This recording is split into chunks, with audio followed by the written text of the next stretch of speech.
Dakar où nous rejoignons Widat Teba. So Mina Teba is the regional director of French-speaking countries. Ms. Teba, can you hear? Can you please send some sunshine from Senegal? Well, it would be a pleasure. I'm delighted to be with you. The Pierre Fabre Foundation has always been a very dear partner to me, so I'm delighted to be with you during for this meeting. I know that you have a very busy agenda, very busy schedule, so I would like to thank you for participating.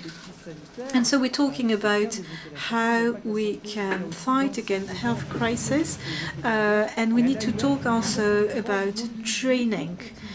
And with AUF, you continued training despite curfew, despite all the mitigation measures that that were implemented in Senegal. Well, you're right. In this sub-region of Western Africa, the question of training is key, and we had to invent measures to continue and train. And so we wanted to transform this health crisis in an opportunity as well. You know that the Virtual University of Senegal is a model which is in the process of being duplicated in our neighboring country in the West African sub-region. And so, again, we had a very short time, but we were able to adapt.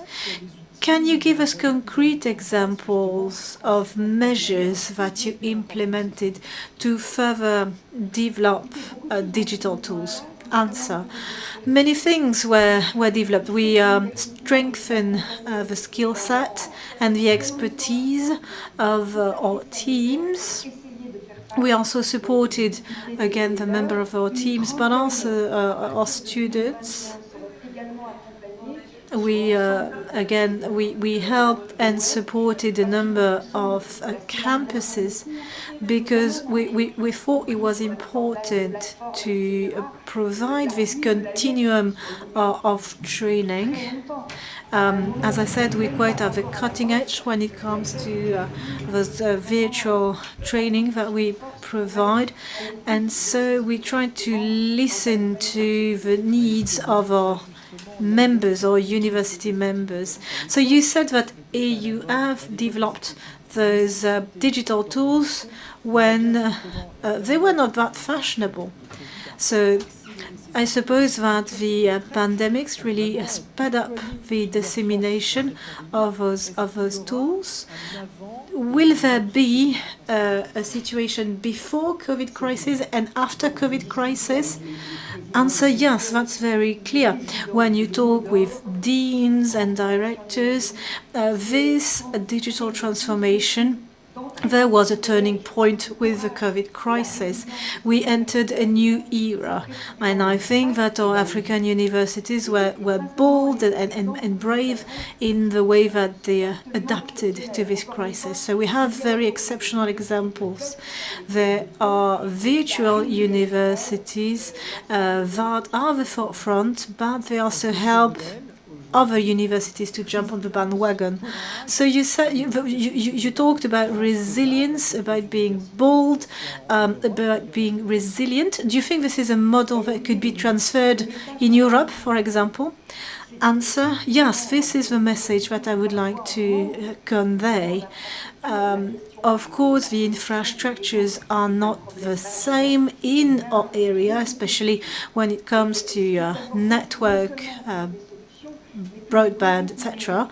But we could find solution, and I think that, as you can see during this conference, those tools can really help our students, help our partners, and we have to support them in their endeavor to again mitigate those issues.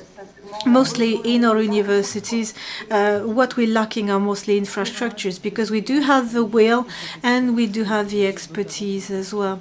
Yeah, well, thank you very much, Dateba, for your participation to this meeting. Thank you for taking the time to talk from Dakar, and this is certainly very inspirational to hear your experience.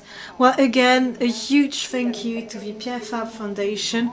I know that people very well. We have big projects for Western Africa, but also for Africa as a whole. Beatrice Garrett is sitting opposite me, and she does concur with those plans. Well, thank you very much.